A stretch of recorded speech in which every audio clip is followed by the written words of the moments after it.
Hello, this is Angela with Progress Permaculture. It's another very windy day here in Portland. We're having kind of like a weird November. It's not very rainy, and I suppose that's okay because we're predicted to have an above average rainfall this winter. It feels almost like a Midwest fall, very sunny. All of the deciduous trees have turned beautiful colors, and the wind is blowing. And so I am inside to save you all from wind noise. Today I want to talk about the ways that permaculture should help give you breathing room in your life if it is done correctly. Sending love to everyone who wants to do better but can't find the energy to make the necessary changes. Sending love to everyone who wonders if their exhaustion is permanent. Sending love to everyone who's tired of feeling stuck.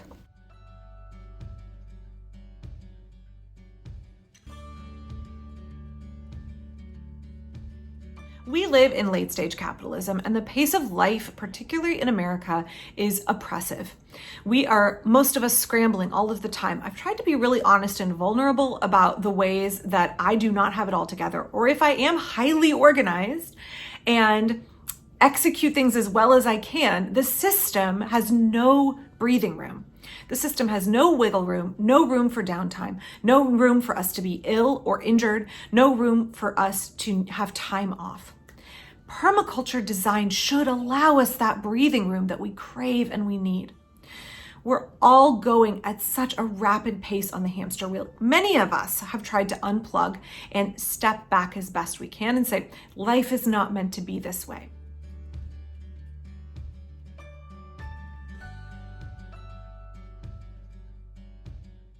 Many of us are drawn to permaculture because we yearn for a simpler way of living. I recently made a video where I talked about Tasha Tudor and my fascination with her and her decision to just step out of modern life as much as possible and seeking that slower pace, that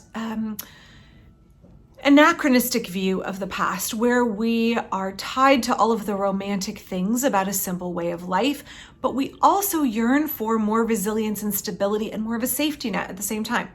We don't really want the lives of our foremothers where there was no medicine, there was no particular healthcare whatsoever, where we lived much harsher, shorter lives. But we want those things about our modern society that increase our longevity, increase the quality and health that we have.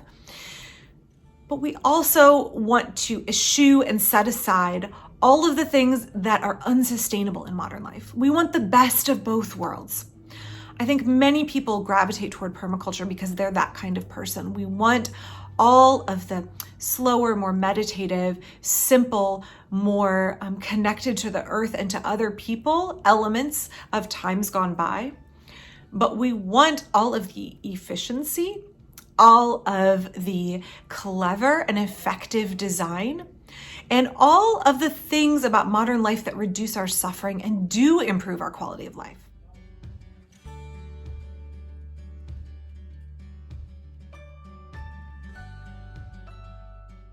How can we draw from both of these and say, okay, we've gone off the rails a little bit in some ways in modern life, and yet we've got wonderful advances at the same time. What is useful from the past and what is useful from the present? And how can we incorporate both of those to make a more sustainable way of living, to make more equitable ways of living, and to make all of us happier and more content? I see so many memes on the internet lately, so many tweets of folks who are just blatant about how hard they're struggling and how they know it should not be like this. This is not right. It shouldn't be this way. It should be better. Practically every other mammal hides and sleeps through the winter, while man, in all their wisdom and pomposity, decided to uphold summer productivity standards. And now if I, the mammal that I am, fall short, it's deemed seasonal affective disorder.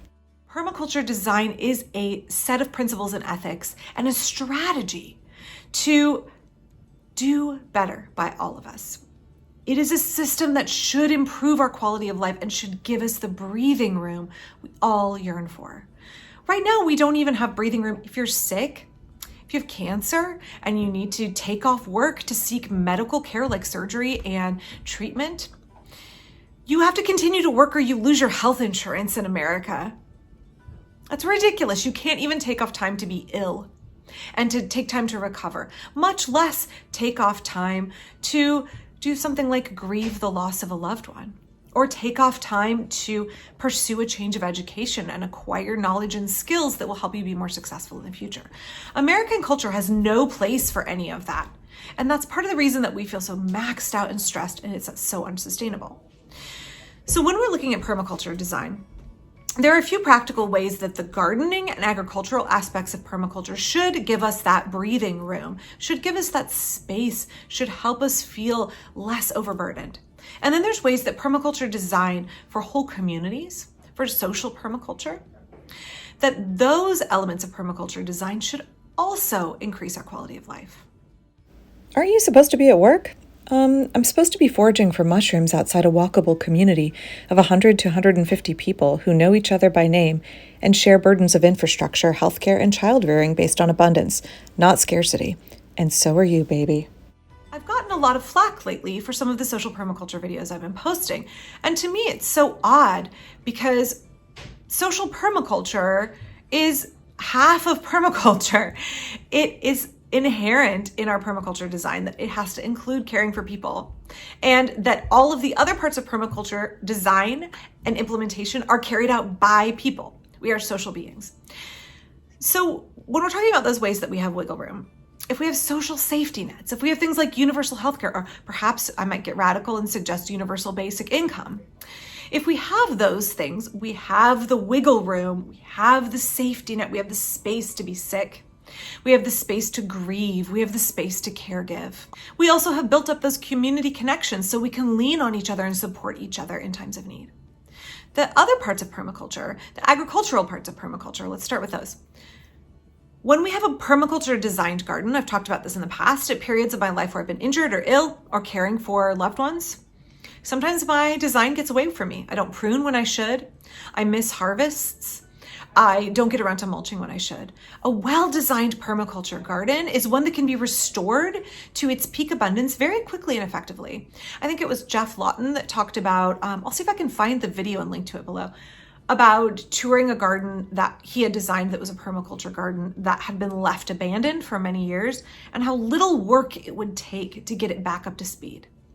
When we have a permaculture system, so much of it is self-cycling and caring for itself at maturity that there is less input from the gardener. It's not no input, it's not no work, but a mature permaculture system should save us energy and labor and give us that wiggle room so that if we can't keep up on all of our list of tasks, the catch-up, the restoration is not burdensome and is not difficult. I want a soft life. I want ease. I want relaxation. I do not want to hustle. I do not want to grind. Grinding wears you down to brittle nothingness. I do not want to work my life away. I want enjoyment and rest, not as rewards, but as practice. My life will be a practice in joy.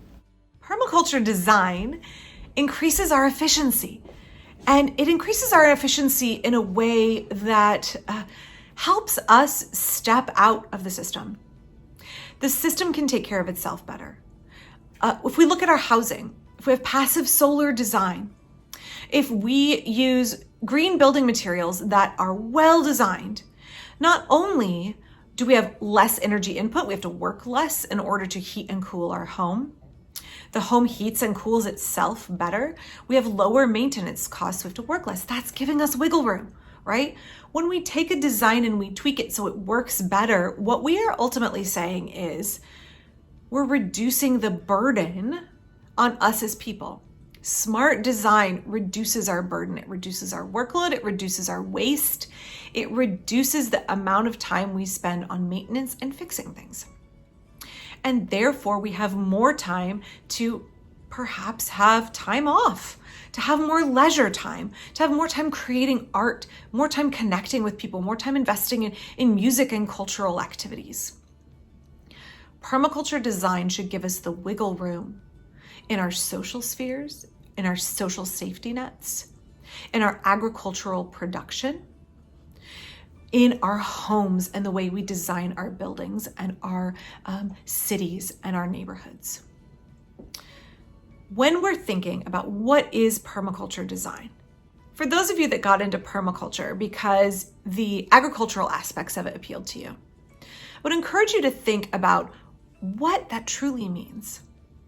What are the things that you are hoping for in your agricultural design, and how can you apply them to other areas? What is the overarching picture of permaculture? What is the overarching goal for all of us when we use permaculture design elements? We want to create a more sustainable world for us, for our ecosystems that we live in, for our neighbors. We want to create sustainability that includes breathing room.